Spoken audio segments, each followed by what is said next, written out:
बिहार के चुनाव में राहुल की जीत पक्की है। इस भविष्यवाणी से मोदी की उड़ जाएगी नींद। आने वाले वक्त में राहुल कर देंगे खेला। देखिए राहुल पर सटीक भविष्यवाणी। नमस्कार, आप देख रहे हैं न्यूज एक्सप्रेस। मैं हूं आपके साथ सृष्टि श्रीवास्तव। हमारे साथ है आचार्य राकेश चतुर्वेदी जी। चतुर्वेदी जी, अभी कांग्रेस का एक उभरता हुआ चेहरा हम सबको नजर आ रहा है, राहुल गांधी। पहले इनको लेकर काफी मजाक बनाया गया, कोशिश तो बहुत की गई बीजेपी के द्वारा, लोगों के द्वारा, लेकिन अब इनका जो भौकाल देखने के लिए मिल रहा है, इनका जो रुतबा देखने के लिए मिल रहा है, ऐसा लग रहा है इनको अभी कोई रोक नहीं पाएगा। हाँ, भले हो सकता है कि अभी जीत ना मिले, लेकिन आगे चलकर राहुल गांधी कुछ बड़ा कर सकते हैं। देखिए सृष्टि, बहुत बहुत धन्यवाद आपका मंच पर आमंत्रित करने के लिए। आप ही के दूसरे मंच से हमने एक बार कहा था, जब बीच में इनका और सोनिया गांधी का वो केस आया था और खूब लोगों ने और कई ज्योतिषियों ने भी चिल्लाया था कि कारावास योग हो जाएगा, ख़त्म है अब। देखिए, मैंने कहा आपसे अभी कि ज्योतिष बहुत एक्यूरेट है, बस निष्पक्ष गणना किया जाए। ना मैं राहुल गांधी का करीबी हूँ, ना मुझे राहुल गांधी जानते, ना मैं उनको, लेकिन यहाँ पर जो ज्योतिषीय गणना है वह एक ब्राह्मण होने के नाते, एक ज्योतिष का ज्ञाता होने के कारण, या कह लीजिए ज्योतिष पर शोधकर्ता होने के कारण, जो राहुल गांधी की कुंडली है, यूँ तो कुंडलियाँ बहुत लोग कई लग्न की कुंडलियाँ बोलते हैं, लेकिन जिस पर मैं सहमत हूँ वह तुला लग्न की कुंडली है। लग्न का बृहस्पति और पंचम राहु।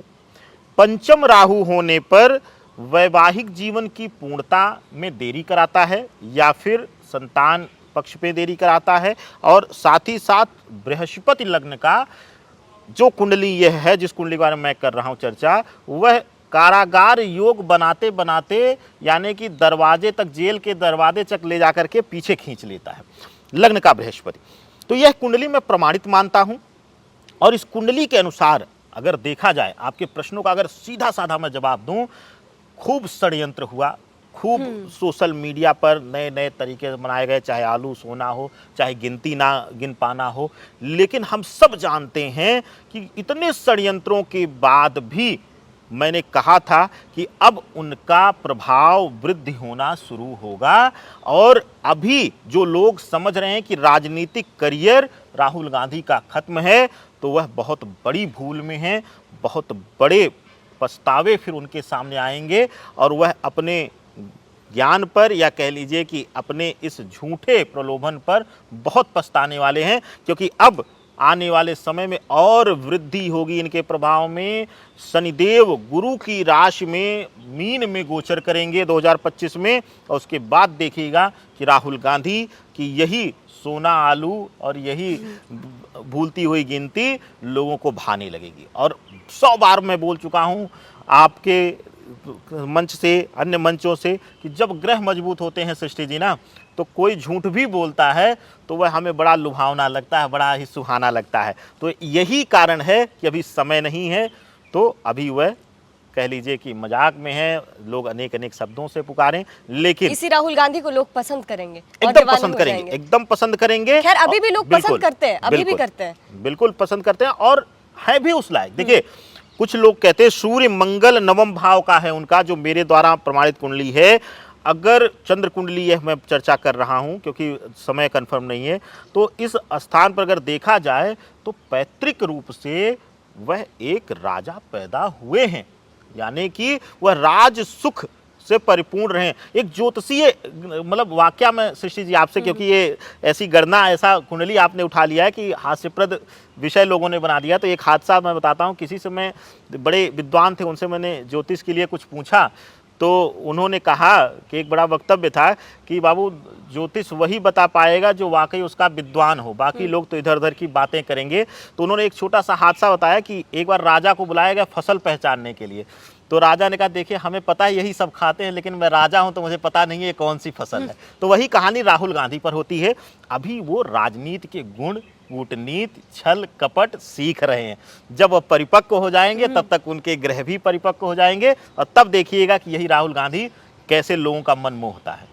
अभी राहुल गांधी रायबरेली से चुनाव लड़ रहे हैं जी। रायबरेली कांग्रेस का गढ़ रही है जी। उनकी माँ भी उस सीट से जीतती आई है जी। तो क्या राहुल गांधी अपनी माँ की तरह, अपनी माँ के नक्शे कदम पर रायबरेली की सीट निकाल पाएंगे? कई लोग ये भी कह रहे हैं कि नहीं भैया, राहुल गांधी से नहीं हो पाएगा। लेकिन क्या 4 जून के बाद रायबरेली से राहुल गांधी जीत हासिल करेंगे? वायनाड से तो लोग कह रहे पक्का है, वो हमेशा वासी जीतते देखिए, आए हैं। जितना हमने ज्योतिषीय गणना किया है और जितना उनकी कुंडली और चेहरे की भाव भंगिमा से और जो इलेक्शन की तिथियां और 4 जून का रिजल्ट की तिथि है, उसके अनुसार अगर मेरी गणना जो कहती है, वो मुझे लगता है जिन दोनों स्थानों से वो लड़ रहे हैं, पहले भी जब रायबरेली की नहीं कंफर्मेशन हुआ था तब भी मैं ये कह रहा था कि जहां से भी वो दूसरा स्थान चयन करेंगे, मुझे लगता है वहां उनका पक्ष बहुत मजबूत रहेगा। और मुझे लगता है कि दोनों में से दोनों स्थानों पर बहुत करीब या फिर 100% मैं कहता हूं कि जीत के करीब रहेंगे, या फिर किसी एक सीट पर बहुत, अगर वो पीछे भी रहेंगे तो बहुत बारीक अंतर से रहेंगे। नहीं तो ग्रहीय दृष्टिकोण से अगर उनकी कुंडली से देखा जाए तो अभी भी दोनों सीटों पर मेरे अनुसार उनका पलड़ा भारी है। राहुल गांधी आगे फ्यूचर में जी। प्रधानमंत्री का क्या लेकर उनको सीन है? क्या वो बन सकते हैं आगे जाकर? अभी तो खैर लोग बीजेपी की ही जीत मान रही है और अभी इंडिया गठबंधन का चेहरा भी कोई सामने नहीं आया है। देखिए, आज चाहे भविष्य में किसी भी लोकसभा चुनाव के बाद अगर कांग्रेस बहुमत से आती भी है तो राहुल गांधी की कुंडली प्रधानमंत्री पद के लायक नहीं है, या कह लीजिए कि ग्रह उतने मजबूत नहीं है कि वह उस पद पर पीठासीन हो पाए। उसका एक मुख्य कारण है, 10वें भाव में शुक्र की स्थिति, कर्क के घर का शुक्र जो है उनको भोग विलासिता और ऐश्वर्य के आसपास रखता है, तो इसलिए वह कभी बंधे हुए बंधन में रह करके नहीं रह पाएंगे। तो वह स्वयं भी अगर उनको मौका भी देगा जो कमेटी या पार्टी, तो वह फैसला नहीं मानेंगे और उस स्तर की मैं कुंडली भी नहीं पाता हूं। हाँ, वह राज सत्ता बनाने वाला या कह लीजिए कि किंग मेकर की भूमिका में रहेंगे, लेकिन स्वयं किंग बनना वह स्वयं भी पसंद नहीं करेंगे। राजनीति में हर किसी का एक समय आता है जी। जैसा भी मोदी जी का चल रहा है, कहा जी। जा रहा है 400 पार 400 पार। कई लोग कह रहे हैं मोदी की जीत मान ही चुके जी। हैं। राहुल गांधी का समय कब आएगा आचार्य जी? देखिए, मार्च 2025 में गुरु की राशि में शनि प्रवेश करेंगे और फिर उसके बाद 2.5 वर्ष जो है वह लगभग राहुल गांधी का एक नया चेहरा या नया चरित्र निर्माण करने का समय कालखंड रहेगा। कह लीजिए कि 2025 से उनके लिए बेहतर समय की शुरुआत है, लेकिन जो रिजल्ट दिखेगा, जो प्रभाव प्रत्यक्ष रूप से दिखेगा, वह 2027 मध्य के बाद, यानी कि जून जुलाई 2027 के बाद से उनके प्रभाव की वृद्धि सीधा हम लोगों को देखने को मिलेगी। आने वाला समय जो है राहुल गांधी के लिए, उनके राजनीतिक करियर के लिए, उनके प्रभाव के लिए बहुत ही बढ़िया है। मोदी पर भारी तो वो अभी भी पड़ रहे हैं आचार्य जी। षड्यंत्र बहुत रचा जा रहा है उनके खिलाफ, अभी भी बहुत कुछ कहा जा रहा है, लेकिन कहीं ना कहीं आचार्य जी वो मोदी पर भारी तो हो ही रहे हैं। डर मोदी को सता तो रहा है राहुल का।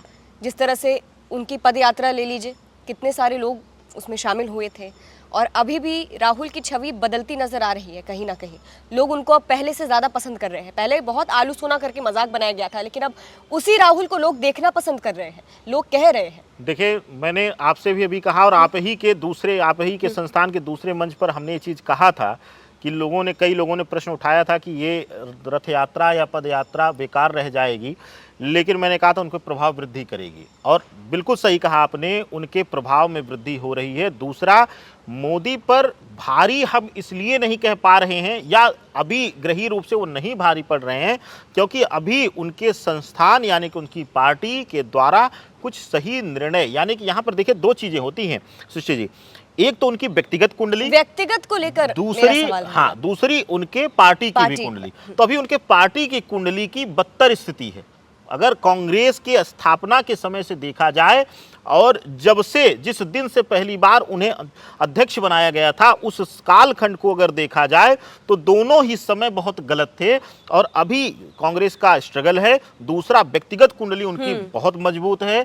व्यक्तिगत कुंडली में अगर आप देखें कि जब पूरे भारतवर्ष की मीडिया से लेके, मैं तो कहता हूं जो प्रबुद्ध विद्वान हैं जो उसी क्षेत्र में हैं, वो भी आधी वीडियो को देख करके उनके ऊपर हास्यप्रद कमेंट कर रहे हैं, तो इसका अभिप्राय यह है कि किसी एक से डरकर पूरा राष्ट्र उनके पीछे पड़ा हुआ है। और ऐसी स्थिति में तो कई बार एक सामान्य इंसान भी हताहत हो जाएगा, और वो तो एक पार्टी की जिम्मेदारी लेकर, और एक ऐसे परिवार में हैं जहां पर उनको कहा जाता है कि भारतवर्ष के, हालांकि लोग कटाक्ष कर रहे हैं कि कांग्रेस ने बर्बाद किया है, लेकिन शायद बर्बाद हुई होते हम लोग तो आज शायद इस स्थिति में नहीं बैठे होते। तो मैं उसको बिल्कुल व्यक्तिगत सबके फीलिंग्स पर छोड़ देता हूं, सबकी भावनाओं पर छोड़ देता हूं। लेकिन मैं ये जरूर कहना चाहूँगा कि वही परिवार ऐसा है, चाहे वह राहुल गांधी के पिताजी हों, स्वर्गीय राजीव गांधी जी, जो कि IT का एक क्रांति उन्होंने लाया, जो कंप्यूटर साइंस की। और मैं ये भी बताना चाहूँगा आपके मंच से कि जो लोग सुन रहे हैं, मैंने ये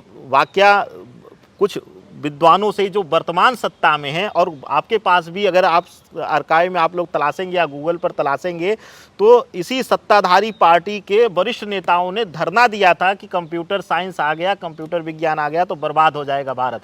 तो ऐसे भी स्थितियां रही हैं। तो ज़रूरी नहीं है कि जिसके लिए जो दिखाया जाए वैसा। ही कुंडली मजबूत है राहुल गांधी की, और आने वाला समय मजबूत है। तो प्रतीक्षा कीजिए, जैसे कि एक लंबे समय तक 50 वर्ष की उम्र तक शायद नरेंद्र मोदी जी के भी लिए कोई नहीं सोचा होगा कि इस स्तर पर उनको पॉपुलैरिटी या इस स्तर पर भारत में लोग चाहेंगे। तो प्रतीक्षा करिए, समय आने दीजिए। जब ग्रह मजबूत होते हैं ना, बिल्कुल, जब ग्रह मजबूत होते हैं सृष्टि जी, तो चलते हुए पैरों में भी सोने की ईंट की ठोकर लगती है, और जब ग्रह खराब होते हैं तो उसी में पैरों में सरिया घुस जाता है। बस यही समझिएगा। और एक और चीज़ ये रहेंगी कि हमेशा से राहुल गांधी के हिंदुत्व को लेकर सवाल उठता रहा है। कहा गया है चुनावी हिंदू है, लेकिन हालांकि एक दूसरी तरफ राहुल गांधी खुद को ब्राह्मण बताते हैं, पूजा पाठ भी करते आजकल नजर आ रहे हैं। देखिए सुश्री जी, इस पर मेरी बिल्कुल अलग राय है। मैं खुद एक ब्राह्मण परिवार से हूँ और अयोध्या धरा का वासी हूँ। मैं वहीं का, मैंने जन्म लिया है उसी धरा का। मैं बार बार कहता हूँ, मैं चतुर्वेदी शुक्ला त्रिवेदी परिवार में जन्म ले लिया तो इसका मतलब मैं ब्राह्मण नहीं हूँ। ब्राह्मण मैं तब हूँ जब ब्राह्मणत्व का कर्म करूँ।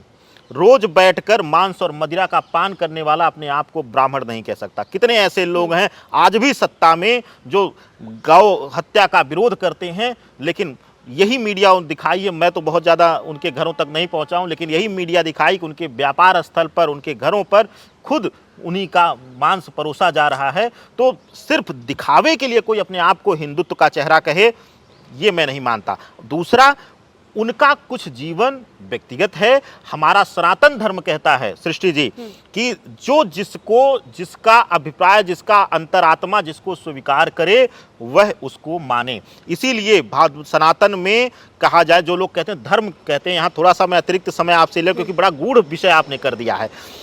जो लोग कहते हैं कि सनातन धर्म, उनको पता ही नहीं कि धर्म कितने प्रकार के। सनातन और शैव दो ही धर्म थे। शैव धर्म जो है वह शिवाधीनस्थ है, और शिवाधीनस्थ जो हैं उनको किसी भी चीज़ की मनाही नहीं है, जिसमें कि नाथ संप्रदाय के साधु, अघोरी और इस नागा साधु, ये सभी आते हैं। उनके लिए कोई बंधन नहीं। इसलिए देखेंगे आप लोग कि उनका जीवन बिल्कुल अलग है। और इसी तरीके से हम वैष्णवी हैं जो सनातनी अपने आप को कहते हैं। तो बस दोनों में बस रहन सहन का अंतर है। लेकिन ये कह लें कि जो शैव धर्मी हैं, जो नागा हैं, वह हमारे सनातन को मानते नहीं हैं, तो ये बहुत गलत होगा। सबका कुछ व्यक्तिगत जीवन है, व्यक्तिगत निर्णय है, तो वह उसको स्वतः जीने दीजिए, और हमारा धर्म सनातन इसकी स्वतंत्रता देता है। अब वो आने वाले वक्त में पता चलेगा राहुल गांधी किस ऊंचाई पर पहुंचते हैं। मोदी पर सच में भारी होते हैं या नहीं, भारी पड़ते हैं नहीं, आपको क्या लगता है? कमेंट करके जरूर बताइएगा। देखते रहिए न्यूज़ एक्सप्रेस।